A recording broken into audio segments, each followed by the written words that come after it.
안녕하세요. 이 시간에는 여집합과 차집합에 대해서 같이 공부해 봅시다. 여집합을 정의하기 위해서는 먼저 전체 집합에 대한 정의를 알아야 합니다. 전체 집합이라고 하는 것은 다루고자 하는 대상 전체로 이루어진 집합을 의미하고 일반적으로 대문자 U를 많이 사용합니다. 전체 집합 U의 부분 집합 A에 대해서 A의 여집합은 기호로 이렇게 나타내고 전체 집합에는 속하지만 A에는 속하지 않는 원소들로 이루어진 집합을 의미합니다. 이것을 조건제시법으로 나타내면 이렇게 전체 집합에는 속하지만 A에는 속하지 않는 X의 모임이라고 써주면 되겠습니다. A의 여집합을 벤 다이어그램에 나타내보면 전체 집합의 원소 중에 A에 속하지 않는 붉은색으로 비금쳐져 있는 부분이 되겠습니다.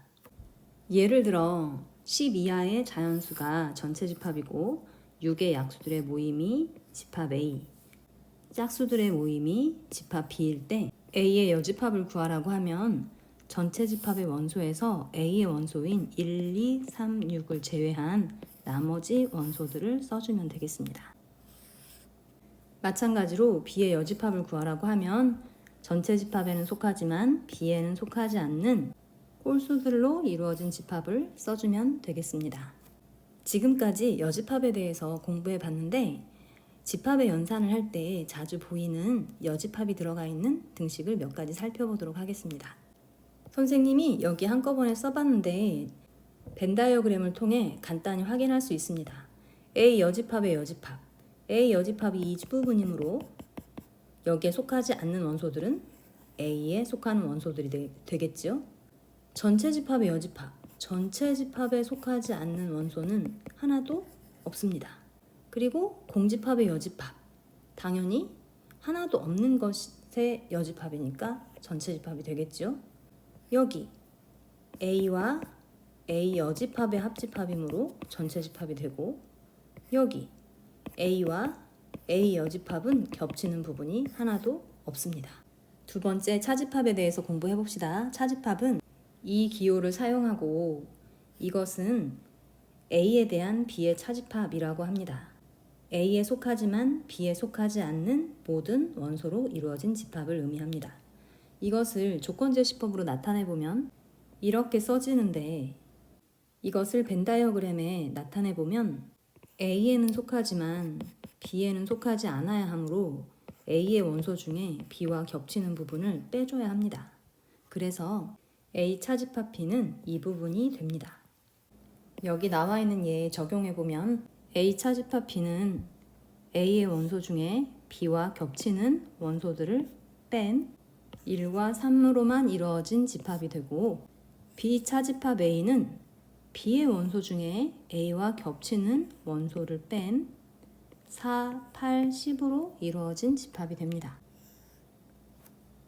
A 차집합 B와 B 차집합 A를 계산하고 보니까 결과가 다른 것이 보이지요?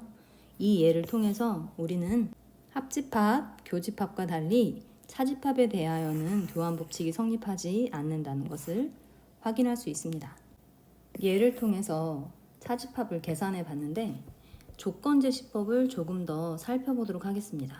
조건제시법을 조금 더 살펴보니 이 부분을 이렇게 표현할 수 있습니다. B에 속하지 않는다. 그 말은 B의 여집합에 속한다는 말이죠. 나머지 부분은 그대로 써주겠습니다. 이렇게 써놓고 보니까 A에 속한다 그리고 B의 여집합에 속한다. 교집합의 정의에 맞아 떨어집니다. 그래서 이 식은 이렇게 써줄 수 있겠습니다. 그래서 A 차집합 B는 A 교집합 B의 여집합과 같아짐을 확인할 수 있습니다. 이것을 벤 다이어그램에 나타내 보더라도 A와 B의 여집합의 공통 부분은 빗금이 2번 그어진 이 부분에 해당되므로 왼쪽과 같은 결과가 얻어집니다.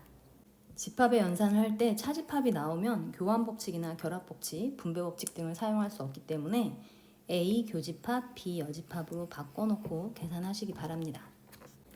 이번에는 합집합의 여집합과 교집합의 여집합이 어떻게 되는지 알아보도록 하겠습니다. 결론부터 말하면 A 합집합 B의 여집합을 구하라 그러면 A와 합집합과 B를 모두 바꿔서 써주면 됩니다. A는 A 여집합으로, 합집합은 교집합으로, B는 B의 여집합으로 바꿔서 쓰면 되겠습니다.